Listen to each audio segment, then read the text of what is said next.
kita ketemu. Saya ditemenin beberapa di depan ya, mungkin sudah mengenal ya, ada Pak Pras, ada Pak John, ada Pak Nil, dan juga ada Pak Yoga. Jadi yang pertama saya pengen ngajak kita semua, ini mumpung besok kan puasa nih. Ya kita kalau bahasa sederhana saya, kita munggahan gitu ya.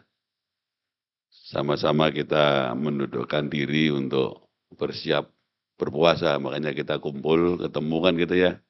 Sambil ngobrol-ngobrol dan ya kebetulan ada satu hal yang mungkin teman-teman semua juga sudah, ya alhamdulillah tadi malam juga sudah mulai ditulis ya Pak Yon, Pak Pras ya, oleh teman-teman semua mengenai rilis kami dari Kementerian Keuangan terkait dengan berlakunya Undang-Undang Harmonisasi Peraturan Perpajakan, lebih khusus lagi terkait mengenai pajak pertambahan nilai, yaitu penyesuaian tarif pajak pertambahan nilai yang tadinya 10% menjadi 11% secara normal begitu.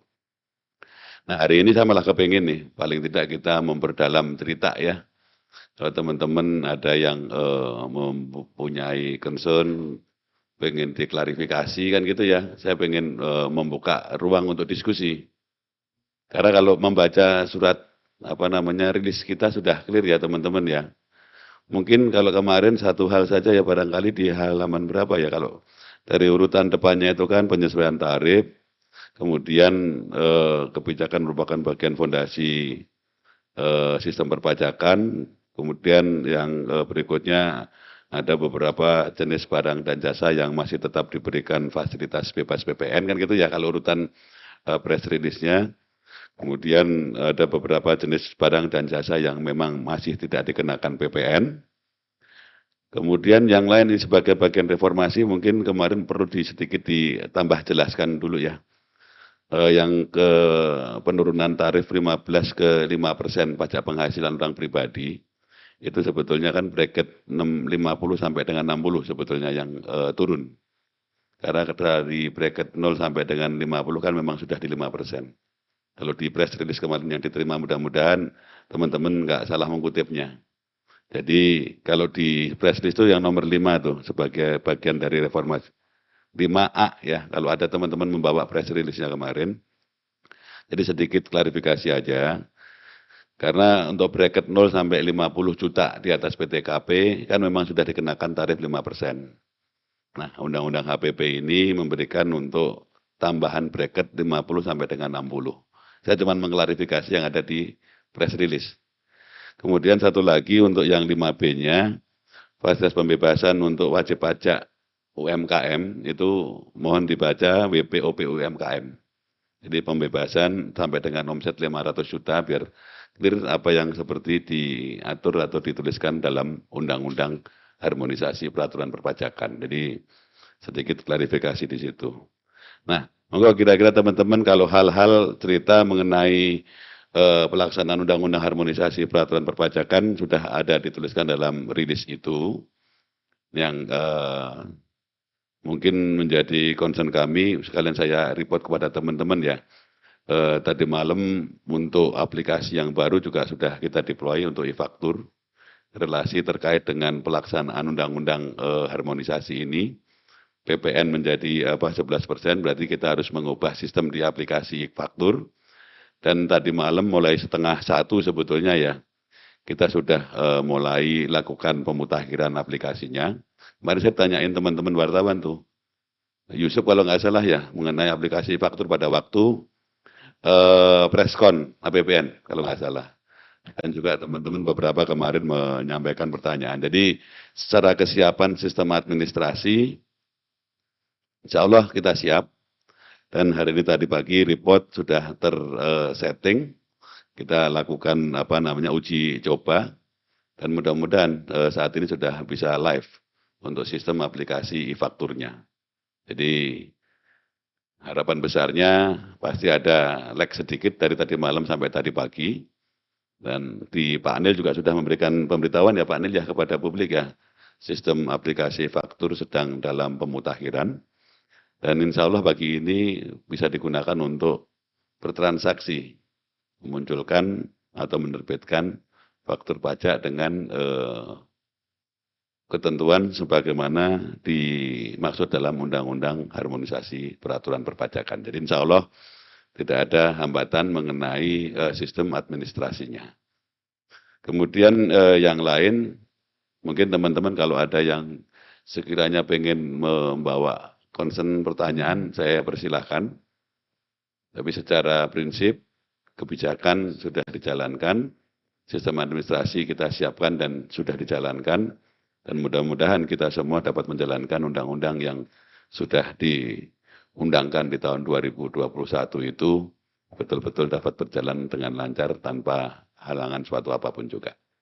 Mungkin saya buka forum seperti itu Pak Nil ya, barangkali ya.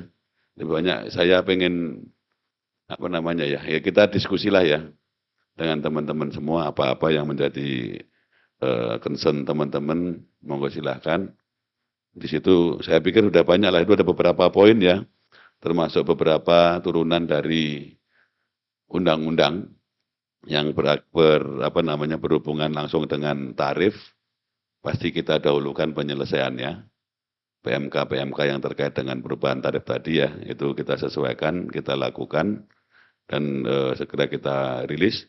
Kemudian PMK lain yang kira-kira perlu kita dorong lebih cepat ya kita selesaikan terlebih dahulu. Ada beberapa PMK yang memang sedang dalam proses penyelesaian. Jadi pada waktu preskon pun juga disampaikan, kira-kira aturan pelaksananya seperti apa? Ya, kira-kira aturan pelaksanaannya yang mesti harus didahulukan, kami dahulukan. Dan yang memang bisa kita lakukan sambil berjalan, kita lakukan sambil berjalan. Beberapa PMK nanti Pak Yoga juga bisa update, Pak Yon bisa update mengenai PMK terkait dengan implementasi dari Undang-Undang Harmonisasi ini, khususnya klaster yang pajak pertambahan nilai. Silahkan teman-teman kalau ada mungkin concern komentar silahkan, atau yang mau dilakukan pendalaman, monggo. Silahkan Om Wildan. Besok puasa ya Dan? Yang penting itu. Malam ini terawih.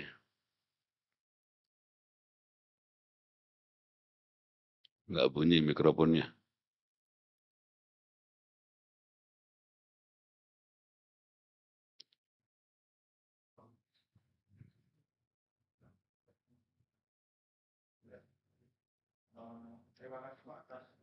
Bunyi Dan. Mas Humas. Enggak bunyi tuh Mas Humas. Ya punya aku jangan diambil, cuma satu.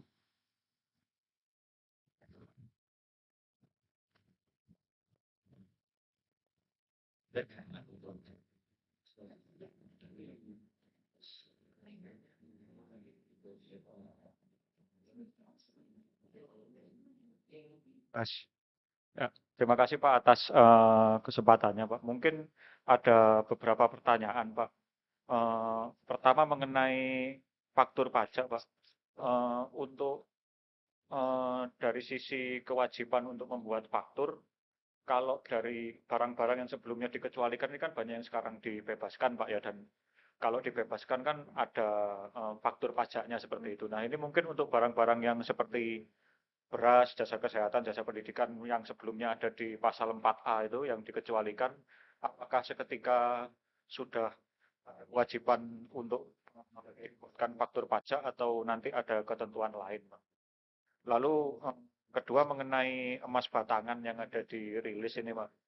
Kalau di poin nomor 3 huruf J itu tertulis emas batangan termasuk yang tetap diberi fasilitas bebas PPN gitu Pak. Tapi kalau secara undang-undang yang saya lihat emas yang diberi fasilitas itu hanya ada yang dikeluarkan dari PPN. Ini berarti nanti apakah atau mungkin rilisnya gitu Pak. Lalu yang ketiga mengenai SPT Pak. Untuk SPT per 3 sudah diupdate Pak, capaiannya sudah mencapai yang sudah menyampaikan SPT sudah berapa juta WP atau berapa SPT yang masuk seperti itu Pak. Oke, yang terakhir juga Pak, mengenai PMK yang akan dibeli ini Pak. Ada PMK tentang PPN dan PPH atas transaksi perdagangan kripto Pak. Ini nanti kalau mengenai PPh-nya Pak, PPh-nya nanti saat terutangnya itu bakalnya nanti akan kapan Pak ya? Karena kan ada yang perspektifnya kan ada yang PPh-nya. Kripto itu dikonversikan jadi mata uang yang jurisdiksinya atau ada juga yang ketika kripto itu dipertukarkan itu sudah terutang pajak seperti itu Pak. Setahu saya perspektifnya ada dua itu Pak. Nah itu nanti rencananya pemerintah mau ke yang untuk mengenai PPh-nya ini Pak. Itu aja Pak mungkin Pak. Terima kasih. Terima kasih Mas Wildan ya. Nanti saya minta tolong Pak Yoga, Pak Nil, gitu ya. Pak Yon. Kita bagi-bagi tugas dulu, Bos. Atau Pak Yon dulu. Silakan Pak Yon terkait dengan faktor pajak. Nih Pak Yoga sih sebetulnya kan esensinya kan bahwa yang dirilis kemarin sampaikan PPN disesuaikan 11% kan gitu ya kira-kira ya. Terus beberapa jenis barang dan jasa tadi saya sampaikan tetap diberikan pembebasan atau di sisi yang lain tetap diberikan fasilitas tidak dikenakan. Kan gitu ya kira-kira ya. Nah, pasti ada cerita terkait dengan legal formalnya kan gitu ya, Pak Wildan ya. Dan juga bagaimana implementasinya. Legal formalnya kami sedang rumuskan PP-nya. Karena prosesnya panjang kan buat PP kan. Nah, dan kita usahakan berlaku 1 April. Nah, nanti masalah teknikalitasnya pasti ada transisi kan gitu ya. Nah, nanti Pak Yoga nih yang ngatur masalah pemfakturan segala macam. Supaya kita juga confirm kan gitu tuh, bahwa pemberian pembebasan atau pemberian insentif seperti yang ada dalam Undang-Undang HPP itu kan harus dengan peraturan pemerintah. Ini yang sedang kita kerja untuk di situ dan saya minta tolong Pak Yoga untuk bisa menjelaskan Pak Yoga mengenai fakturnya, kemudian mengenai emas batangan tadi ya, yang salah satu di antara yang di mention sebagai barang yang karena dulunya memang tidak dikenakan kan gitu ya, emas batangan itu tidak dikenakan pajak pertambahan nilai. Jadi kita tetap rumahkan dalam konteks itu baik emas batangan yang merupakan Pak Yoga yang cadangan devisa atau emas batangan yang bukan merupakan cadangan devisa. Pak Yoga silakan Pak Yoga. Baik, terima kasih Pak Dirjen, terima kasih Mas Wildan atas pertanyaannya. Nah, pertama faktor pajak ya. Nah, memang ada perubahan dari beberapa non-BKP, non-JKP, sekarang menjadi BKP dan JKP, termasuk jasa-jasa banyak tuh nanti, jasa pendidikan, jasa sosial, kesehatan. Nah, ini yang tadi disampaikan oleh Pak Dirjen, termasuk Mas Batangan, nah kami sedang menyusun PP-nya. RPP-nya sudah kita lakukan pembahasan antar kementerian, PAK, kebetulan kemarin sudah selesai, nah nanti akan dilanjut dengan harmonisasi, ya kita upayakan secepatnya berlaku, dan tadi yang disampaikan oleh Pak Dirjen, ini nanti ada pasal transisinya kira-kira gitu ya, jadi nggak perlu ada kekhawatiran bahwa 1 April sekarang harus kena dulu atau apa, enggak juga gitu, jasa pendidikan misalnya begitu. Nah, nanti ada pasal transisinya bahwa pembebasan itu berlaku mulai 1 April, kira-kira seperti itu. Itu yang pertama. Nah, yang kedua terkait dengan administrasinya. Memang sebagian kita juga taruh di PP itu.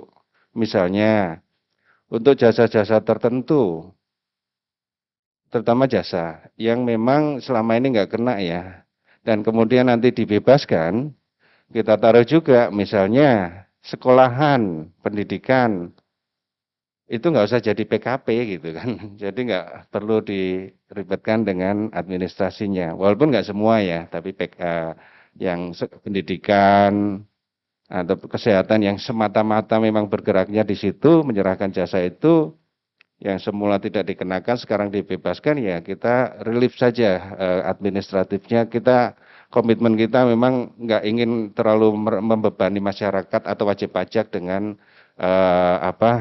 administratif kayak seperti itu gitu ya. Nah itu makanya nanti kita taruh di situ, dan juga nanti ada Perdirjen mengenai faktur pajak. Nah terutama seperti misalnya kita bicara jasa keuangan. Nah, sebagian kan sekarang itu sebenarnya sudah kena ya, seperti safe deposit box segala macam itu kan sudah kena, mereka sudah PKP. Nah, untuk jasa keuangan yang sekarang dibebaskan, kalau itu harus membuat faktur pajak, itu nggak akan berbeda dengan slip tagihan gitu ya.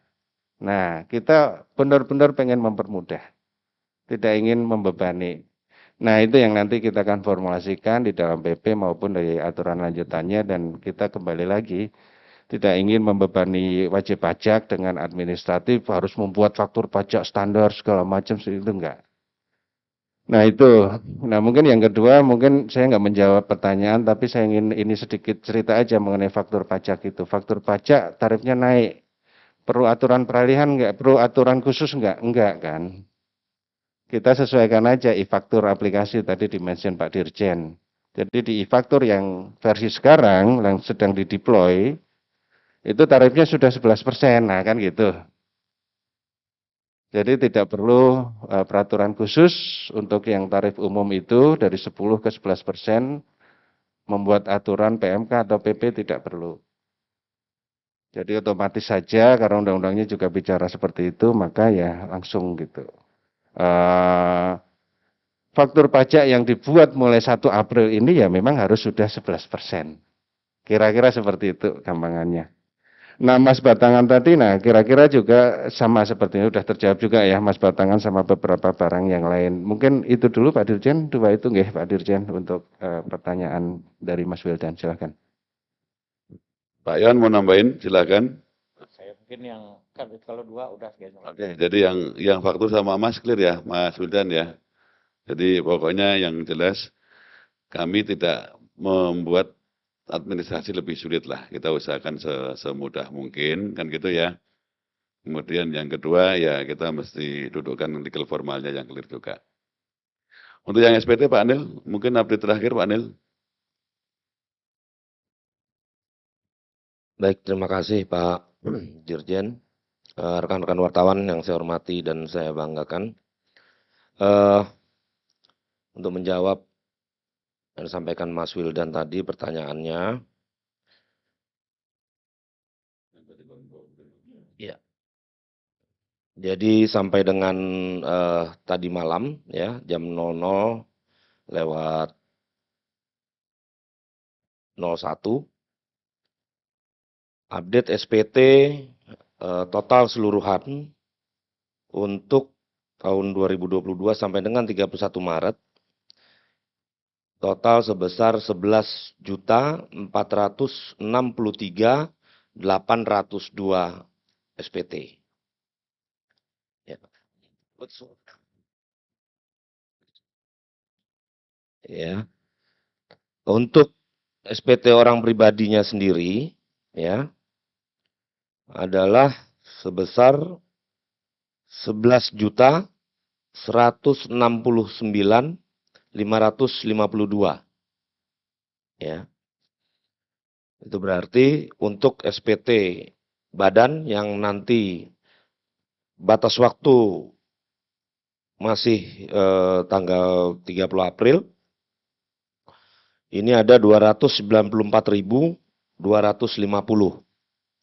Nah, kalau kita lihat, kita bandingkan dengan jumlah SPT yang masuk di periode yang sama dengan sampai dengan tanggal 31 Maret tahun lalu, tahun 2021 ya. Ini alhamdulillah walaupun tipis kita punya pertumbuhan 0,03%. Ya, ini data yang kita tarik jam 00 ya. Jadi mungkin perlu dipahami juga oleh rekan-rekan semua bahwa ini yang saya ambil adalah data dashboard. Jadi ada kemungkinan kalau kita tarik tadi pagi ya, nanti akan ada penambahan karena masih ada antrian ke dalam dashboard walaupun jam 00 saya tariknya. Ya, jadi SPT-nya dari WP tidak masuk lagi ya, batas waktunya jam 00 tapi ketika reporting ke dashboard saya ini ada waktu lag, jadi ada kemungkinan nanti akan bertambah lagi. Tapi ini adalah data yang terupdate. Untuk SPT manual, ya, jadi dari total 11.463.802 802 tadi yang memasukkan melalui e-filing atau SPT elektronik baik e-filing, e-form maupun ISPT ya. Ini sebesar 96% ya. Ini jadi yang manual tinggal 4%. Mungkin demikian rekan-rekan sekalian terkait dengan update penerimaan SPT tahunan khususnya untuk wajib pajak orang pribadi tanggal 31. Terima kasih. Kalau dimatiin nyalanya lama. Jadi alhamdulillah sampai tadi malam saya juga terus monitor. Jadi sistem juga berjalan lancar ya, normal ya. Alhamdulillah nggak ada gangguan. Traffic memang tinggi nih sampai last minute tadi malam ya. Itu traffic tinggi banget. Saya ngikutin dari waktu ke waktu, detik ke detik di pusat monitoring kami. Yang tadi sampaikan Pak Anil, queuing masih ada. Nah, yang diambil Pak Anil tadi kira-kira posisi pos jam 00.15 atau 01 tadi. Jadi nanti update berikutnya akan kami sampaikan. Oke. Oke, selanjutnya untuk yang kripto nih Pak Yon. Nah, Pak Yon dulu nih. Kalau udah minum nggak dikasih kesempatan nanti aku dimarahin. Silakan Pak Yon. Terima kasih Pak Dirjen. Terima kasih Wildan. Jadi ini memang satu yang kemarin juga diarahkan Pak Dirjen adalah ini kan jenis pajaknya tidak baru pada prinsipnya. Artinya kan memang secara umum ketentuan mengenai penghasilan yang diatur terkait dengan pasar kripto ini kan sudah diatur di dalam Undang-Undang PPh kita. Kan pada prinsipnya begitu ya. Namun demikian di dalam regulasi yang turunan yang kita siapkan ini kita tentu terapkan sesuatu prinsipnya adalah prinsip kemudahan yang tadi sama dengan yang lain ini, kemudahan, kesederhanaan, sehingga secara umum dapat saya sampaikan bahwa modelnya nanti kurang lebih sama dengan model transaksi saham di bursa lah. Jadi ada pemohon-pemotong yang memungut kemudian dengan tarif tertentu yang kemudian sifatnya katakanlah final. Sehingga dengan demikian ini karena ini merupakan kalau kita sebut jenis pajak baru kan salah ya, tetapi karena pengenaannya modelnya baru, nah kita coba sesederhana mungkin sehingga memudahkan nantinya baik dan memberikan kepastian hukum juga baik bagi yang memotong memungut ataupun bagi pihak-pihak yang nanti memperoleh penghasilan dari transaksi ini. Barangkali itu yang saya sampaikan dulu Pak Dirjen, terima kasih. Terima kasih Pak Yon. Jadi saya sedikit meng-highlight yang disampaikan Pak Yon. Tadi Wildan nanya PPh dan PPN gitu ya Wildan ya. Jadi kalau orang bertransaksi dapat penghasilan ya kita kenakan pajak penghasilan kan gitu ya. Kalau barang yang ditransaksikan adalah barang kena pajak ya dikenakan pajak pertambahan nilai kira-kira seperti itu. Nah, mekanismenya dan besarannya ini yang akan diatur dengan PMK. Mekanismenya seperti apa? Kita punya contoh tadi yang disampaikan Pak Yon. Di bursa itu kalau perdagangan saham dipungut pajaknya kan gitu ya, pajak penghasilan. Jadi kami berpikir supaya juga pun ini kan implementasi pengenaan yang pertama ya, dengan cara pemotongan atau pemungutan ya kita mau terapkan ini, pemotongan dan pemungutan untuk setiap transaksi. Ini yang kami sedang susun seperti itu sebetulnya sih. Nah nanti masalah besaran ya kita tunggu PMK-nya menjadi seperti apa. Tapi skimnya adalah pemotongan pada setiap transaksi yang dilakukan. Pasti besarannya akan berbeda dengan penyerahan normal ataupun penghasilan normal. Kan gitu ya model transaksinya. Karena dalam undang-undang pajak, hukum pajak, pelunasan pajak itu kan bisa dilakukan dengan cara membayar sendiri atau dapat dipotong dan dipungut oleh pihak lain. Nah, ini yang kita gunakan cara pemotongan atau pemungutan yang dilakukan oleh pihak lain. Dan di undang-undang HPP pun juga ada ya pasal berapa Pak Yoga itu? Yang pemungutan yang dilakukan oleh pihak lain 32A ya. Nah kita menggunakan kuasi pasal 32A sebetulnya. Ini yang kita sedang rumuskan. Jadi dilakukan pemotongan pemungutan oleh ya pihak yang kita tunjuk. Itu kira-kira Pak Wildan ya gambaran ceritanya. Monggo silakan ada lagi. Kita tukar meja dulu boleh ya? Ya karena yang di belakang lebih silakan Mbak. Nanti balik lagi ke sini. Rambutmu baik. Selamat pagi Pak, perkenalkan saya Angela dari Bisnis Indonesia. Saya mau bertanya, yang pertama menyambung pertanyaan Mas Wildan tadi. Saya mau bertanya Pak, kira-kira maksud dan tujuan pemerintah bebasin PPN untuk emas batangan dan glandular ini apa ya Pak kalau boleh tahu? Terus mengenai PPN, kira-kira Pak, bagaimana dampak kenaikan PPN ini ke inflasi? Terus apakah pemerintah sudah cukup yakin Pak bisa menjaga dampak inflasi yang disebabkan oleh kenaikan tarif PPN ini? Dan terakhir Pak, kan PPN berlaku efektif hari ini. Sebenarnya pelaku usaha ini baru naikin harga hari ini atau udah ada kenaikan lebih awal Pak? Karena kan kalau lihat hitung-hitungannya itu perubahan harga di supermarket ataupun toko mungkin bisa berubah, nggak bisa berubah gitu aja dalam sehari ya Pak. Terima kasih sebelumnya Pak. Oke, mungkin saya minta Pak Yon atau Pak Yoga dulu ya ini ya. Nggak apa-apa, Pak Yon dulu atau Pak Yoga dulu nih. Pak Yoga dulu, silakan. Nggak apa-apa, satu-satu. Iya, nah saya jawab yang nomor 1 ya, emas batangan dan granula begitu nggih. Jadi kalau granula saat ini kan sudah diberikan fasilitas tidak dipungut ya, PP 50 ya. Nah, kemudian emas batangan, nah ini juga berikutnya akan kita berikan fasilitas juga. Konteksnya begini, di berbagai negara yang menganut VAT itu memang emas batangan itu kebanyakan dikecualikan dari pengenaan PPN dalam konteks karena ini memang seperti alat tukar setara lah atau apa gitu ya, setara dengan alat tukar yang memang seperti itu gitu. Kita kebanyakan negara mengenakannya memang hanya di emas perhiasan kan gitu ya. Kalungnya Mas Wildan ini kena PPN, nggak pakai kalung ya. Nah, emas batangan memang di banyak negara itu tidak dikenakan. Nah, oleh karena itu dalam konteks yang kita juga melihat pada best practice, emas batangan kita tidak akan kenakan PPN dalam konteks kalau sekarang nantinya menjadi tidak dipungut sama dengan granula. Granula kan sekarang dengan PP berapa lupa aku.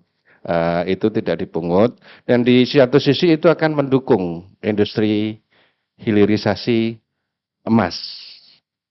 Nah, sehingga kita produksi emas kita akan meningkat dan juga termasuk nanti turunannya di emas perhiasan juga akan semakin bagus lagi dari sisi persaingan dengan negara-negara lain.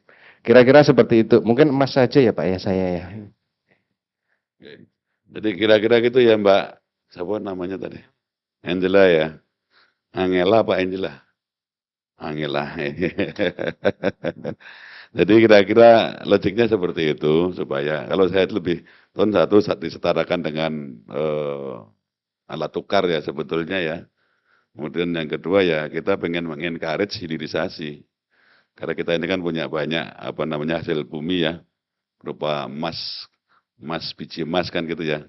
Makanya granula pun juga pada waktu itu Pak Yoga ya diberikan treatment khusus.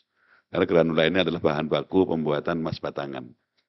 Oke, untuk yang kedua Pak Yon nih, silakan Pak Yon terkait dengan apa namanya inflasi ya. Silakan Pak Yon. Terima kasih Pak Dirjen, Mbak Angela. Jadi kalau kemarin kan memang sebagaimana barangkali kalau teman-teman ikut yang preskon APBN kita juga ya ada pertanyaan terkait dengan dampak inflasi. Nah, saya mengutip pertanyaan Pak Febrio aja nih, ya pernyataan Pak Febrio BKF pada waktu ini hasil hitungan internal Kemenku dan saya pikir juga cukup solid. Dan kita perkirakan berdasarkan pernyataan Pak Febrio ya bahwa kita memang dengan perkiraan kenaikan kan ada beberapa komponen ya, kenaikan dari PPN, kemudian kombinasi dengan kenaikan dampak komoditas tadi, diperkirakan inflasi kita masih di dalam rentang yang diperkirakan, which is di antara 2-4%. Jadi sebenarnya mudah-mudahan masih manageable gitu, Angela. Jadi secara kalau kita isolasi dampak dari kenaikan PPN ini secara sendirian gitu ya mudah-mudahan dampaknya kalau hitungan kita sih tidak terlalu signifikan gitu. Masih di dalam yang tadi disampaikan, masih di dalam rentang APBN yang kita harapkan. Begitu barangkali Manjela. Makasih Pak Yon. Jadi satu lagi saya nambahin yang masalah kenaikan tadi ya. Kalau harga ini kan dibentuk di pasar ya. Antara permintaan dan pembelian. Pada waktu ya kita bisa melihat walaupun rezim perpajakan nggak berubah, harga bisa berubah kan gitu ya kira-kira ya. Jadi apakah PPN ini memberikan dampak yang tadi Pak Yon sampaikan, pasti seberapa besar dampaknya insignifikan kalau kita bicara inflasi kan gitu ya. Ini yang mungkin perlu kami sampaikan, theoretically ya 1% kan gitu ya kira-kira ya. Tapi kembali lagi bahwa harga itu sangat ditentukan di pasar. Dan di beberapa kesempatan kami pun juga dari Kadin pun juga menyampaikan kepada anggotanya untuk tidak menaikkan pada waktu itu ya rilisnya Kadin. Saya cuman pengen mencontek aja ya, mengkonek dengan rilisnya Kadin pada waktu itu bahwa diharapkan tidak melakukan atau meningkatkan kenaikan harga di pasar. Itu yang betul-betul kami apresiasi pada waktu itu. Kalau hitung-hitungannya 1% dari berapa Pak ya? Dari 1.000 itu kan 10 rupiah ya kira-kira gitu ya. Kalau sederhana berhitung ya 1% dari 1.000 itu kan 10 rupiah. Kalau 1% dari 100 1 rupiah. Tapi ya memang secara teoritis ya pasti yang sampaikan Pak Yon tadi memberikan dampak. Tapi kalau kita lihat gedeannya ya mungkin insignifikan. Kemudian yang kedua tadi saya sedikit pengen nyambung aja bahwa beberapa barang-barang kan sudah diberikan pembebasan dan tidak dipungut tadi ya. Dan kalau kita bicara barang-barang yang tadi dibebaskan, mungkin kalau yang ke dampak inflasi kan nggak semua barang tadi merupakan kontributor, karena sebagian dibebaskan kan gitu ya. Beras kalau kita pembentuk inflasi misalnya seperti itu, just klarifikasi aja. Pembentuk inflasi itu kan kebutuhan pokok diantaranya beras. Beras sudah tidak dikenakan pajak pertambahan nilai. Jadi yang mungkin beberapa jenis telur misalnya kalau itu pembentuk inflasi ya Pak Yon ya, itu juga nggak dikenakan pajak pertambahan nilai kan gitu. Jadi cabai kalau pembentuk inflasi kalau kita mau luruskan lagi ya agak ke dalam sedikit, ada beberapa barang dan jasa yang memang tidak kita kenakan pajak pertambahan nilai. Padahal barang-barang itu pembentuk kan gitu ya inflasi dari yang ada. Begitu ya Mbak Angela ya. Jadi secara konteks ya namanya perubahan pasti akan memberikan cerita. Tapi seberapa besar insya Allah enggak kan gitu ya. Oke, Mas yang tadi di depan, monggo silakan. Mas apa aku lali jenenge. Chandra. Selamat siang Bapak, apa kabar? Semoga sehat-sehat ya Pak ya. Alhamdulillah sehat. Saya Chandra Pak, CNBC Indonesia Pak. Ada beberapa pertanyaan. Yang pertama mungkin terkait dengan kenaikan PPN ya Pak ya.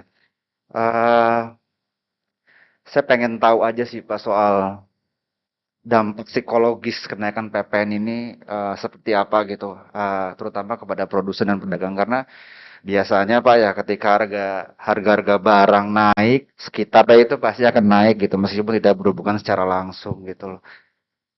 Apakah memang ada solusinya Pak untuk menyikapi hal ini gitu? Kalau menghitung secara kasar memang mungkin tidak akan berdampak secara signifikan, tapi sebenarnya solusinya tuh seperti apa sih Pak dalam menghadapi, maksudnya menghandle psikologis pasar ini nanti gitu loh. Itu yang pertama.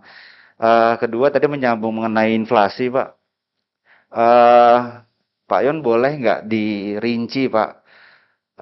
Sebenarnya berapa sih Pak dampaknya Pak terhadap inflasi gitu? Kalau misalnya rentang 2-4% tuh BI pemerintah pun juga selalu menyebutkan hal yang sama gitu 2-4% gitu secara. Cuman sebenarnya berapa sih dampaknya? Karena inflasi di bulan Maret ini aja itu udah tertinggi sejak Mei 2017 gitu. Boleh dijabarkan secara gamblang Pak. Yang terakhir Pak, mengenai SPT Pak. Ini kan hampir setiap tahun, kalau kita lihat datanya itu agak menurun ya Pak ya. Catatan saya di sini di 2020 itu jumlah wajib pajak yang melaporkan SPT itu sampai 14,76 juta Pak. Sementara tadi Pak Nel sampaikan di jam 12.01 itu 11 juta sekian. Ini kan artinya ada penurunan yang cukup signifikan meskipun itu datanya belum terupdate semua Pak ya. Tapi kira-kira kenapa nih Pak? Kok banyak orang makin yang mungkin koreksi saya jika salah Pak. Pada nggak ada yang mau bayar pajak gitu. Bukan bayar pajak Pak. Cuman nggak ada yang melapor SPT gitu Pak. Kenapa gitu? Sampai datanya terus menurun gitu. Itu aja Pak. Terima kasih. Terima kasih Chandra. Mungkin beberapa hal nanti aku minta Pak Yon sama Pak Anil ya. Saya pengen yang satu hal tadi yang apa namanya terkait dengan pertanyaan pertama. Jadi saya mohon gini, bahwa kita melihat Undang-Undang HPP ini sebagai satu kesatuan yang utuh kan gitu ya. Karena tidak hanya terkait PPN, tapi ada pun juga mengenai pajak penghasilan kan gitu ya. Jadi pesan keadilan muncul kan di sana. Makanya tadi di press release kita pun juga kita sertakan sebetulnya. Jadi mohon untuk tidak dilihat dalam satu konteks PPN semata. Tapi yang kita lihat adalah konteks secara keseluruhan. Pada saat memang tujuan undang-undang sendiri dibuat untuk menjaga sustainabilitas. Satu struktur apa namanya perpajakan, yang kemudian yang kedua ya menjaga sustainabilitas dari APBN. Itu yang mesti harus kita lihat secara keseluruhan. Oke, jadi itu adalah bagian dari bagaimana kita meletakkan fondasi fiskal kita ke depan lebih berkelanjutan untuk menjaga APBN yang betul-betul kuat untuk mendukung atau apa namanya menjaga tugas dan fungsi pemerintah meningkatkan kesejahteraan masyarakat. Dan di beberapa kesempatan pemerintah pun sampaikan bahwa kita mencoba untuk membuat sistem perpajakan yang lebih berkeadilan dengan basis gotong royong. Yang memang mempunyai kemampuan lebih ya seharusnya membayar lebih dari yang kurang mampu. Kemudian yang kemampuannya agak lebih kecil pasti membayar lebih kecil daripada yang kemampuannya lebih. Dan yang tidak mampu itu ya pemerintah turun memberikan bantuan kan gitu bahasanya kan. Jadi psikologi itu malah saya kepingin dudukkan. Kita sampaikan kepada masyarakat bahwa sistem perpajakan itu yang mengarahnya ke sana. Pada saat juga memang kita harus meningkatkan tax ratio kita kan untuk membiayai APBN. Jadi dimensi itu yang mungkin secara psikologi harus kita apa namanya sering sampaikan. Jadi saya minta tolong ya Mas Chandra dan juga teman-teman yang lain ya. Kita melihat konteks ya secara keseluruhan. Undang-undang secara keseluruhan, tujuan besarnya secara keseluruhan. Nah, mungkin sedikit saya refresh di sana. Dalam pajak penghasilan tadi dirilis juga disampaikan. Jadi bagaimana kita menjaga purchasing power masyarakat, kemampuan masyarakat untuk tetap menggunakan penghasilannya di bracket pertama kita lebarkan, kan gitu ya. Dari 50 juta tadinya 0 sampai 50 itu kena pajaknya 5%, 50 sampai dengan di atasnya 250 juta ya itu kena 15%.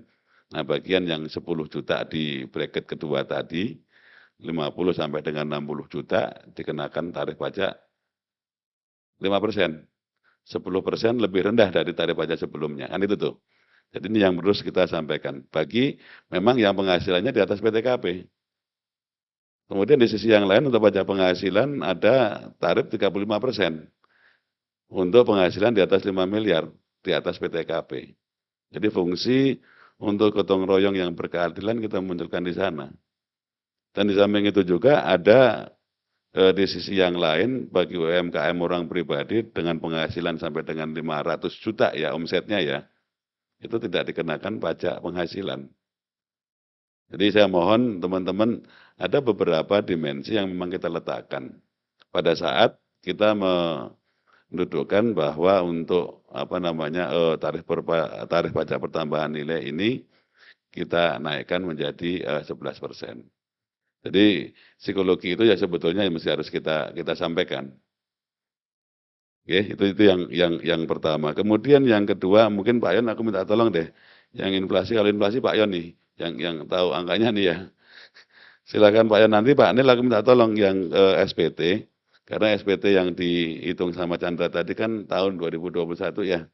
Nah, nanti coba kita agak belah deh sampai dengan Maret 2021 seperti apa, post Maret sampai dengan Desember 2021 seperti apa. Jadi isi ceritanya akan lebih kelihatan. Silakan Pak Yon. Terima kasih Pak Dirjen. Mohon izin Pak Dirjen menambahkan sedikit dari Pak Dirjen tadi yang poin nomor 1 yang psikologis tadi. Kalau kita baca kembali yang press release-nya Pak Dirjen tadi sampaikan, di samping kita menggunakan instrumen perpajakan Undang-Undang HPP yang tadi Pak Dirjen sampaikan betul bahwa kita harus melihat ini secara komprehensif, itu jangan parsial dilihat. Nah, dari sisi belanja pun juga kan pemerintah di poin nomor 6 kita sampaikan bahwa pemerintah tetap berkomitmen Kan sekarang kita masih punya dana PEN, ya kan jumlahnya juga masih sangat signifikan yang kalau di preskon kemarin sampaikan 450 triliun, ya kan. Itu juga sesuatu yang untuk menjadi bantalan bagi masyarakat yang memang kurang mampu untuk tetap kita berikan dukungan demand dan support. Jadi memang semangat gotong royong tadi yang mampu membayar lebih, tapi kalau untuk yang kurang ya tetap kita selain tadi tarif fasilitasnya kita tambahkan di undang-undang PPh-nya dan termasuk UMKM tadi. Nah di sisi lain belanjanya juga kita support. Itu mudah-mudahan bisa mereduce tadi dampak psikologis tadi lah bisa kita balancing. Kemudian yang kedua inflasi. Memang ini inflasi ini kalau teman-teman tadi sampaikan Pak Dirjen juga, itu kalau kita lihat di modulnya BPS itu kan ada 11 kelompok barang yang dihitung menjadi kelompok penentu inflasi, ada 43 subkelompok, kalau tidak salah ada sekitar 835 komoditi yang dihitung menjadi penentu inflasi. Nah sebagian diantaranya, itu tadi sama Pak Dirjen justru yang scoringnya agak besar itu justru adalah barang-barang kebutuhan pokok yang memang pada saat ini posisinya itu tidak menjadi perhitungan. Jadi kalaupun naik dari 10 ke 11% ya memang dia selama ini posisinya memang tidak dikenakan PPN gitu ya, sehingga dampaknya tadi lah, makanya kalau misalnya kalau perhitungan ya dengan modeling yang dilakukan oleh teman-teman di BKF, kita sampai ke kesimpulan kurang lebih kalau kita isolasi dampaknya, tapi ini juga tidak semata hanya PPN saja, tapi juga sudah tambahan dengan harga komoditas yang kemarin, kurang lebih hitungannya sekitar 0,4%. Jadi memang makanya saya sampaikan tadi kalau kita agregasi maka mudah-mudahan dalam setahun ini maka pertumbuhan bukan pertumbuhan target inflasi kita mudah-mudahan masih dalam rentang APBN yang sudah kita harapkan begitu ya, karena memang juga perlu kan inflasi kan somehow untuk kalau kemarin kan inflasi kita 1,8 ya kalau tidak salah ya. Nah mungkin kan memang kalau kita lihat di negara lain juga kan sama, ketika pandeminya sudah mulai lewat kan otomatis inflasinya juga naik, kan ekonominya juga berputar kembali nih kan otomatis ya. Nah kita memang mudah-mudahan tadi teman-teman kita tidak berharap juga tentu inflasi yang sangat tinggi, sehingga tadi yang saya sampaikan dengan perhitungan kita saat ini kita harapkan itu masih di dalam rentang yang manageable gitu, masih bisa kita harapkan. Begitu Pak, langsung ke Pak Anil barangkali Pak Anil, atau kalau Mas Pras nanti mau lanjut Pras SPT dulu. Baik, terima kasih. Terima kasih Mas Chandra dari CNBC untuk pertanyaannya ya. Jadi saya senang ini mendapat pertanyaan seperti ini karena di beberapa kesempatan saya coba untuk menjelaskan gitu ya. Jadi begini, kalau tadi dilansir oleh Mas Chandra bahwa SPT hampir setiap tahun datanya menurun gitu ya. Di mana tadi Mas Chandra pakai angka 14,76 juta untuk tahun lalu ya. Berapa? Tahun 2020, oke. Tahun 2020. Kemudian di tahun 2021 ya. Itu kalau untuk SPT orang pribadi ya. Data yang masuk ya itu 15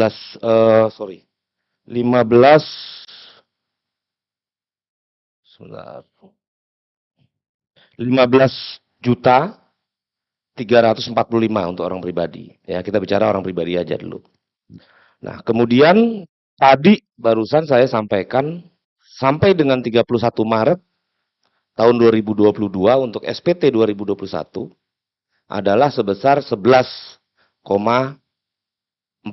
juta. Nah, jadi seringkali saya mendapat pertanyaan begini, Pak, target sudah tercapai berapa? Kan gitu ya. Nah, jadi target SPT itu dihitung sampai dengan akhir tahun. Ya. Sesuai seperti tadi ada 14,6 untuk tahun 2020, 15,3 tahun 2021 itu setahun tuh. Kita terima sebesar itu sampai dengan Desember. Nah, sementara yang saya sampaikan 11,4 itu baru sampai dengan tanggal 31 Maret. Nah, kalau tadi saya sampaikan ada pertumbuhan tipis 0,03% ya, itu adalah saya bandingkan dengan periode yang sama di tahun lalu. Jadi saya tidak pakai angka yang 15,3 atau saya tidak pakai angka di 2020 yang 14,6 tadi. Karena itu adalah angka sampai dengan Desember. Gitu. Jadi mudah-mudahan kami berharap berdasarkan perhitungan kami ya, kalau kita bicara target sampai dengan 31 Maret ini ya, untuk target 2020 targetnya sudah tercapai 60,33% ya.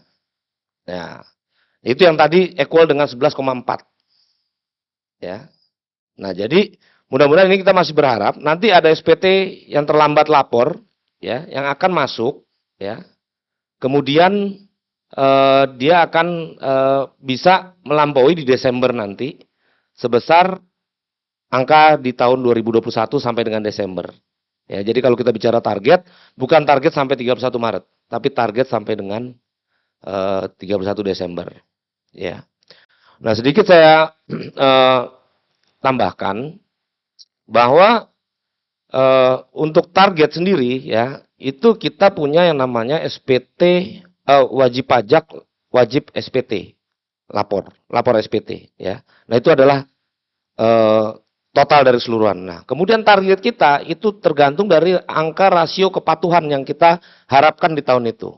Nah, tahun ini angka rasio kepatuhannya adalah 80%. Ya. Nah, sama dengan seperti tahun lalu itu juga 80%, 2020 lebih rendah. Kita belum sampai 80%, tapi tahun kemarin sudah naikkan, tahun ini juga tetap 80%. Jadi kita tidak menurunkan target, kita tetap. Dan mungkin saya izin Pak Dirjen, mungkin saya bisa jelaskan sedikit. Sebetulnya teman-teman ya, angka 11,4 yang tadi saya sebutkan sampai 31 Maret. Dengan bahasa saya tadi pertumbuhannya tipis 0,03%. Sebetulnya itu kita masih itu angka yang kita punya wajib pajak penambahan baru itu banyak. Karena untuk periode yang sama ya, beberapa wajib pajak itu ada yang NE, DE yang tahun ini memang dia tidak wajib lapor gitu. Jadi kita bisa menggantikan. Gitu, kita bisa menggantikan tumbuhnya kelihatannya memang tipis, tapi sebetulnya dia mengoffset beberapa wajib pajak tahun lalu yang dia tahun ini tidak wajib lapor SPT. Demikian mungkin yang bisa saya sampaikan. Terima kasih. Jadi gitu ya Mas Chandra ya. Jadi yang kita bandingkan adalah posisi sampai dengan ini PR kita setelah Maret kan gitu ya. Masih ada beberapa tadi Pak Anil baru sampaikan 60 berapa persen Pak Anil dari target tadi ya. Berarti masih ada sisanya 30-an sekian persen. Ini PR kita nih terus terang aja untuk mengingatkan kembali kepada seluruh masyarakat wajib pajak ya untuk tetap menyampaikan SPT. Walaupun sudah lewat tanggal 31 Maret kan gitu tuh. Jadi teman-teman saya di seluruh Indonesia ya terus melakukan sosialisasi dan terus mengingatkan kepada masyarakat wajib pajak di seluruh Indonesia. Kayak gitu barangkali ya untuk yang SPT. Pak Pras, oh ini beda nih Pak Pras, silakan Pak Pras. Terima kasih Pak Dirjen. Selamat pagi teman-teman. Kalau tadi sudah lengkap lah saya rasa Pak Dirjen, Pak Yon, Pak Yoga, Pak Nil. Pertama, kami ingin mengucapkan terima kasih karena dukungan teman-teman semua dalam menyampaikan informasi ke publik. Dari malam sampai hari ini kita lihat sangat bagus. Masyarakat punya pemahaman yang baik. Ternyata banyak loh yang dibebaskan, gitu kan. Ternyata banyak loh yang tidak dikenakan. Dan itu tadi Pak Yon menyampaikan, bahkan banyak yang memang pada dasarnya bukan objek PPN. Sehingga kalau kita bicara inflasi, mestinya tidak besar dampaknya. Nah, saya mau yang lucu-lucu aja nih, yang ringan-ringan saja. Teman-teman, kalau kembali ke teorinya ya, administrasinya ya, PPN itu kan pajak atas konsumsi. Nanti Pak Yoga tolong diluruskan kalau saya salah. Jadi saya tadi baca di medsos, banyak yang komplain, saya ini mengerjakan proyek, pajak 10%-nya berat, apalagi 11%. Loh kalau dia mengerjakan proyek kan mestinya mungut PPN, bukan bayar PPN dia. Nah itu contoh-contoh ketidakpahaman di publik yang mungkin juga perlu kita bantu luruskan. Kalau dia mengerjakan proyek pemerintah atau BUMN, ada WAPU memang wajib pungut. Tapi kan nggak hilang duitnya. Pajak masukan sudah dibayar waktu dia beli semen, beli besi, beli baja itu bisa direstitusi. Maka Pak Dirjen memberikan fasilitas pengembalian pendahuluan. atau restitusi dipercepat. Itu sebenarnya jalan tengah untuk memfasilitasi. Terus tadi ada yang nulis harga mie instan PPN-nya naik nih. Saya juga tadi beli mie instan. Kebetulan kita sama-sama penggemar mie instan. Ternyata ketika kita cek dalam satu bungkus PPN-nya itu naik 25 perak.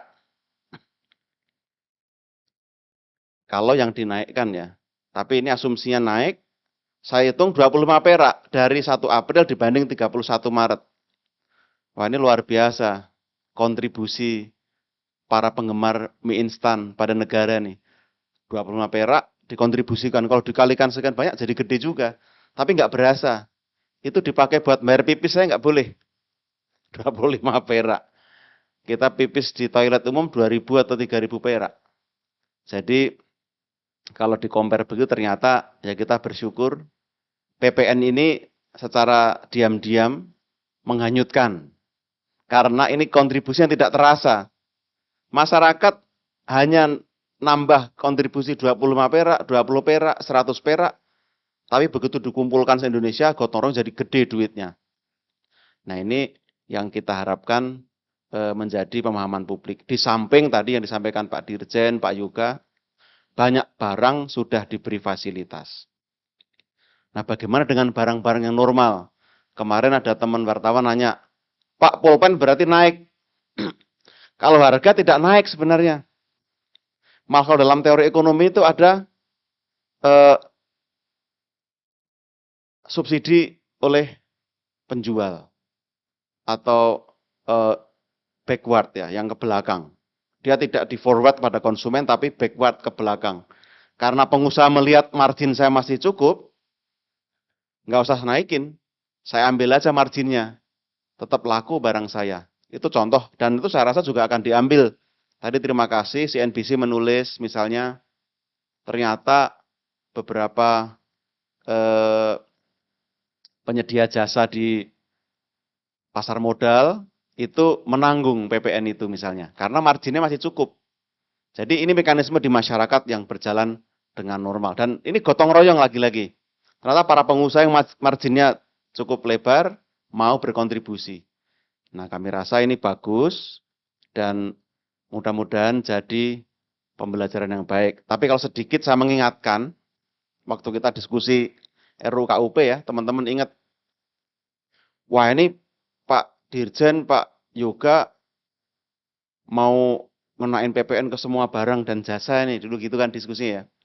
Karena yang tadinya bukan BKP, jadi BKP semua. Nah kita lupa, sudah ditaruh di pasal 16B, barang itu difasilitasi. Supaya apa? Teman-teman ini sedikit gambaran.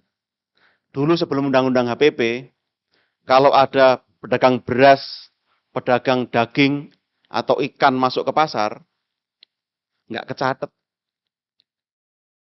Siapa yang jual, berapa yang dijual, distributor siapa, harga sampai konsumen berapa. Karena apa? Di luar sistem PPN. Nah sekarang ini, bagi mereka yang memenuhi syarat sebagai pengusaha kena pajak masuk ke sistem, mereka buka faktur, tapi nggak ada pajak di situ, gampangnya begitu. Artinya apa? Nggak ada beban di konsumen, tetapi kecatat sekarang. Oh, ternyata yang masuk beras itu si A, si B, si C. Ketahuan ternyata Mas Wildan ini selain wartawan ternyata cuma buat hiburan. Pemasok beras ternyata dia misalnya, akan ketahuan nanti. Nah, Mas Yusuf ternyata pemasok daging. Itu akan ketahuan. Berapa yang dijual, kecatat di pasar.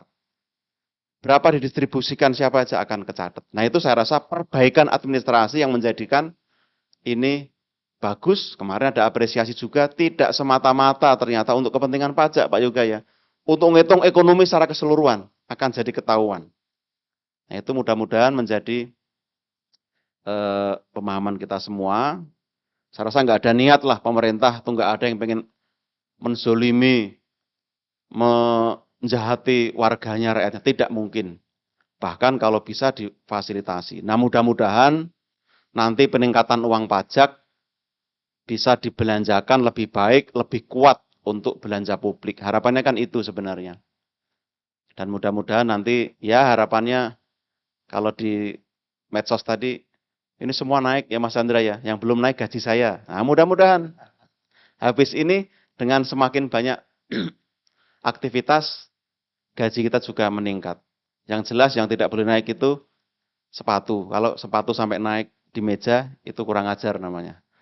Gitu aja Pak Dirjen dari saya. Terima kasih banyak. Terima kasih Pak Pras. Jadi beberapa sudah disampaikan. Teman-teman monggo silakan ini yang depan dulu apa belakang dulu? Depan dulu ya. Karena yang ke depan lebih gede. Silakan Mbak E. Selamat siang Bapak-Bapak, saya Bidara dari Harian Konten yang beberapa hari ini sering neror Bapak-Bapak semua. Pak, saya mau nanya terkait dengan ada kan penyesuaian tarif PPN juga dibarengi dengan ada fasilitas PPN final dengan besaran tertentu seperti 1%, 2%, 3% yang itu juga waktu di sosialisasi HPP pernah disinggung juga sama Bu Sri Mulyani. Dan di situ disebut ada jenis barang atau jasa tertentu atau sektor usaha tertentu yang diterapkan tarif PPN final ini, Pak. Nah, mungkin boleh dielaborasi, Pak, ini tuh maksudnya gimana? Terus barang jasa sektor usaha tertentu yang kena itu apa saja? Terus juga terkait dengan peningkatan PPN ini, Pak. Kira-kira sudah ada hitungan nggak sih, Pak, potensi penerimaan dari ini? Jadi mungkin ya kisarannya gitu, Pak. Oke, gitu aja, Pak. Terima kasih. Nah, kalau hitungannya. Ya, boleh deh. Mbak Bidara, bukan Bidara Cina ya. Karena saya pernah tinggal di Bidara Cina, belakang Wisma Indomobil. Itu ada kelurahan Bidara Cina. Saya ngontrak di belakang Indomobil di pinggir kali itu. Sekalian deh Mbak. Nanti kita jawab sekali ya. Mbak Bidara, Mbak silakan mikrofonnya Mas. Pak Yoga siap, Pak Yon siap. Nah gitu kan. Selamat siang, perkenalkan saya Aurora dari Belasting. Pertanyaan pertama tadi udah ditanya sama Kak Bidara. Yang kedua masuk ke klaster PPH sih Pak. Bagaimana tentang aturan teknis Natura? Itu aja Pak. Terima kasih. Oke. Nih Pak Yoga dulu atau Pak Yon dulu nih. Karena kalau udah detail-detail gitu Pak Yoga saya minta tolong. Tapi prinsipnya gini Mbak Bidara ya. Memang di Undang-Undang HPP ini kan ada kita kenakan PPN yang sifatnya normal, tarifnya kan gitu ya. Ada yang diberikan fasilitasi yang tadi Pak Pras sampaikan. Ada yang di luar skema sebetulnya kan tidak dikenakan kan gitu ya. Kalau kita lihat rumusnya PPN, ini kebetulan saya orang PPN jadi sedikit cerita dulu deh. Semua barang, semua jasa adalah barang kena pajak, jasa kena pajak. Tapi ada sebagian yang tidak dikenakan. Ada sebagian yang difasilitasi kan gitu tuh. Nah, rombongan yang dikenakan bisa dikenakan tarif normal menggunakan mekanisme mungut dan kreditkan, pajak keluaran dan pajak masukan kan gitu ya. Input, output dihitung kurang bayarnya berapa. Nah, di Undang-Undang HPP ini sendiri pun juga diintroduksi sekarang nih. PPN yang sifatnya final. Dengan bahasa sederhana sebutnya untuk simplifikasi, kemudahan. Terhadap beberapa jenis barang dan jasa tertentu gitu ya. Nanti Pak Yoga bisa cerita nih barangnya apa aja. Itu memang diberikan model cara pemajakan PPN. Ya contoh kata tadi satu diantaranya lah yang tadi disampaikan oleh si Pak Wildan tadi. Kripto kan gitu ya. Is it dia BKP? Iya kan gitu kan. Tapi gimana majekinya kan gitu tuh. Nah kita gunakan salah satu diantaranya dengan pemajakan yang sifatnya final ini. Gitu nah masa tarifnya ya kita kalkulasi kan gitu kan seberapa besarannya. Itu kira-kira gambarannya. Jadi supaya kelihatan dulu ya. Kenapa kok ada yang normal, kenapa ada yang final. Dan final ini lebih ke arah sebetulnya simplifikasi, kemudahan. Orang bertransaksi dikenakan pajak yang sifatnya final. Either PPH pun sama. Seperti di pasar modal yang tadi Pak Pras sampaikan. Sebetulnya kalau PPH itu kan pajak atas penghasilan. Kan gitu tuh. Tapi dengan kemudahan every single transaksi, ya kita kenakan pajak penghasilan. Tapi dengan tarif yang mungkin berbeda. Pada saat tarif untuk orang pribadi normalnya kan gitu ya, itu sampai 35%. Tapi dengan pajak penghasilan yang khusus tadi, kita kenakan untuk transaksi saham dikenakan 0,1%. di pasar modal. Kan gitu kira-kira. Pak Yoga, udah tahu, introduce nih panjang nih Pak Yoga. Silakan Pak Yoga. Siap, terima kasih Pak Dirjen. Jadi memang kita juga mengimplementasikan apa yang tadi disampaikan PPN final atau besaran tertentu ya. Nah, itu untuk kemudahan kesederhanaan menghitung pajak dan menyetornya gitu, memungut dan menyetor PPN-nya begitu ya. Tadi sudah disampaikan latar belakangnya oleh Pak Dirjen. Nah, mungkin saya tinggal kasih contoh aja nggih Pak nggih? Iya, siap. Nah, cara menghitungnya dan ambil contoh barangnya boleh nggak Pak nggih? Siap. Nah, itu karena memang di dalam press release kemarin itu juga daftarnya ada ya. Nah, misalnya, memang sebagian peralihan dari dulu nilai lain sekarang menjadi besaran tertentu. Tapi nanti ada yang baru. Yang baru yang contohnya Pak Dirjan tadi, Pak Yan tadi, kripto. Kripto itu memang kena PPN juga. Kenapa? Karena itu bukan uang ya. BI nggak pernah mengatakan itu alat tukar, alat pembayaran. Bapepti, Mendak, Kementerian Perdagangan itu komoditas. Nah, sehingga memang kita mengenakan selain PPh juga PPN. Tapi kecil banget nanti. Nah, kecil itulah yang kita sebut besaran tertentu. Ya kan? Sekian, 0, sekian dari transaksinya gitu. Kira-kira seperti itu. Nah, itu besaran tertentu contoh yang baru. Nah, contoh-contoh yang lama yang di dalam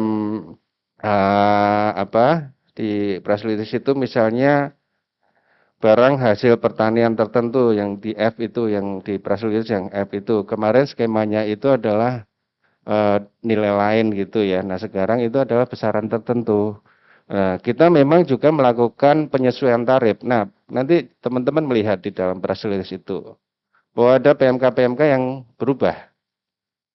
Jadi selain menggunakan skemanya berubah menjadi final atau besaran tertentu, tapi juga ada penyesuaian tarif. Kenapa? Karena yang barang umum tadi, instan saja itu tarifnya disesuaikan, naik dari 10 menjadi 11. Nah, barang-barang yang ada aturan khususnya, PMK-PMK, nah ini juga kita lakukan penyesuaian. Nah, contohnya ini tadi, barang hasil pertanian tertentu, kemarin di PMK yang lama 1%. Itu basis PPN-nya, tarifnya memang 10% waktu itu. Nah, mulai 1 April ini keluar PMK, sekarang menjadi 1,1. Nah, kan gitu ya. Proporsional aja gitu loh. Nah, itu besaran tertentu yang kita buat PPN final menghitungnya mudah, 1,1% dari omsetnya dipungut, disetor setiap bulan, sangat memudahkan. Kemudian kendaraan bermotor bekas, itu juga kita sesuaikan tarifnya. Kemudian ada jasa-jasa tertentu seperti ini contoh-contohnya nanti dilihat di PMK-nya ada mengenai ini jasa Biro Perjalanan Wisata kemarin 1% dengan nilai lain, nah sekarang 1,1 dari nilai penggantian. Jasa pengurusan transportasi freight forwarding, nah itu juga kita lakukan penyesuaian. Nah itu besaran tertentu contoh-contohnya gitu. Nah ada juga yang ini saya nggak bicara besaran tertentu ya, tapi ada PPN PMSE. Yang produk digital luar negeri PMK 48. Nah, di PMK-nya masih bicara tarifnya 10%. Kita juga lakukan. Nah, sekarang saya sebut aja Google, Netflix sekarang harus mengutnya 11%. Nah, sama. Nah, supaya equal dengan mie instannya Pak Prastowo tadi gitu. Ini penyesuaian tarif. Jadi saya bicara besaran tertentu, juga bicara penyesuaian tarif yang juga yang sebenarnya diatur di PMK-PMK khusus, kita juga lakukan penyesuaian tarif. Gitu, Pak Dirjen mungkin itu cukup Bapak nggih? Kalau belum cukup jelas nanti ditambahkan lagi pertanyaannya kan gitu ya. Jadi secara prinsip tujuan kita untuk memudahkan kan gitu ya teman-teman ya. Dulu sebetulnya sudah ada dengan format penggunaan pedoman penghitungan pajak masukan. Sebetulnya kan gitu tuh. Kalau pakai undang-undang yang lama tuh. Dirasa oleh saya dan teman-teman dan semua orang kayaknya kok jelimet gitu ya. Kita bahasakan dengan bahasa yang lebih mudah dalam Undang-Undang Harmonisasi Peraturan Perpajakan ini. Ya kita create satu dengan model tadi yang Pak Yoga sampaikan, besaran tertentu. Tapi kalau bahasa sederhananya PPN final lah kan gitu kira-kira. Jadi lebih memudahkan aja sih sebetulnya. Jadi undang-undang harmonisasi ini juga menganut paham simplicity sebetulnya, memudahkan administrasi perpajakan. Dan selama ini sudah kita anut tadi beberapa PMK sebetulnya ada tuh di situ tuh. Dengan menggunakan nilai lain, dengan menggunakan pedoman kan gitu ya. Nah kita kumpulkan dalam satu kelompok. Oh yang ini nanti kita ikutkan sebagai PPN dengan menggunakan model pengenaan pajak yang final. Nah, ini termasuk pun juga bagian dari administrasi ini. Bagian dari administrasi yang kita lakukan perbaikan karena harus terbit faktur pajak ya Pak Yoga ya. Jadi yang tadi saya sampaikan deployment tadi pagi termasuk yang tadi e-faktur, kode-kode tertentu untuk faktur termasuk yang PPN yang tanda kutip final ini. Pak Yon silakan terkait dengan aturan SPTOP. Silakan Pak Yon. Bidara, jadi kalau saya sih mungkin ini aja ya, secara umum bisa teman-teman bisa ngitung sendiri lah kurang lebih ya. Jadi kan karena ini kenaikannya itu kan kurang lebih dari 10 ke 11%. Artinya kurang lebih naik 10% lah dari tarif. Ini 10% itu berarti dari 10 ke 11 gitu ya.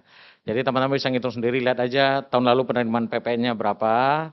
Kemudian dengan asumsi ini, kita pakai asumsi nih. Dengan asumsi perilakunya orang tidak berubah, kan tahun lalu kurang lebih kita mengumpulkan PPN itu sekitar 600 triliun lah, 500-an triliun kalau tidak salah. Nanti bisa teman-teman hitung sendiri lah, kalau basisnya tidak sama, naik tarifnya 10% dari yang lama ya, dari 10 ke 11, ya kira-kira naiknya berapa. Ya bisa teman-teman hitung sendiri lah, kurang lebih dengan basis yang sama. Kalau tidak berubah ya mungkin sekitar 50-61 tahun ya. Kalau 1 tahun ya nanti kalau ini berlakunya 9 bulan ya nanti tinggal dikali dengan 9 bulan. Itu gampang lah ngitungnya sih, karena kan basis nggak berubah.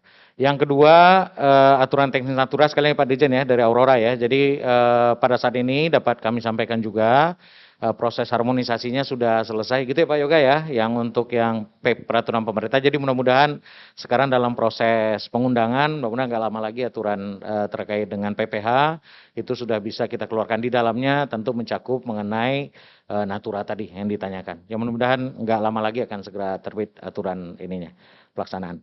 Terima kasih. Begitu Pak Dirjen. Dulu bentar. Monggo silakan ada lagi teman-teman. Terakhir jam 12 belum.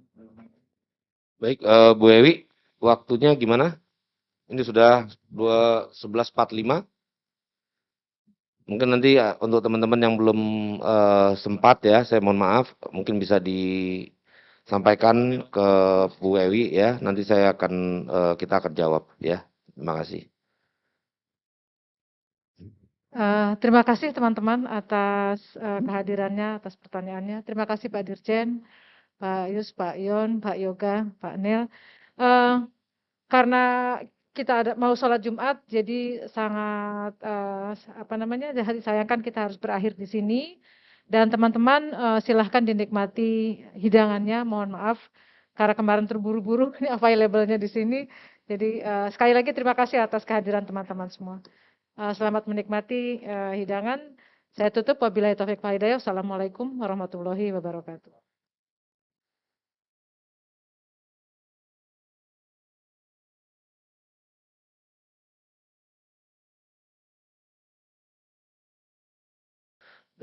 Di Direktorat Jenderal Pajak ini karena mau memasuki masa Ramadan, jadi kami mohon maaf lahir dan batin ya. Selamat menjalankan ibadah bulan Ramadan bagi yang menjalankan, dan mudah-mudahan nanti kita semua bisa selalu diberikan kesehatan ya, diberikan kekuatan untuk kita terus berinteraksi, menjelaskan hal-hal yang baik kepada masyarakat. Terima kasih. Oke, sebelum teman-teman makan, mungkin saya mengucapkan terima kasih kita kumpul di sini sekaligus munggahan kan gitu ya.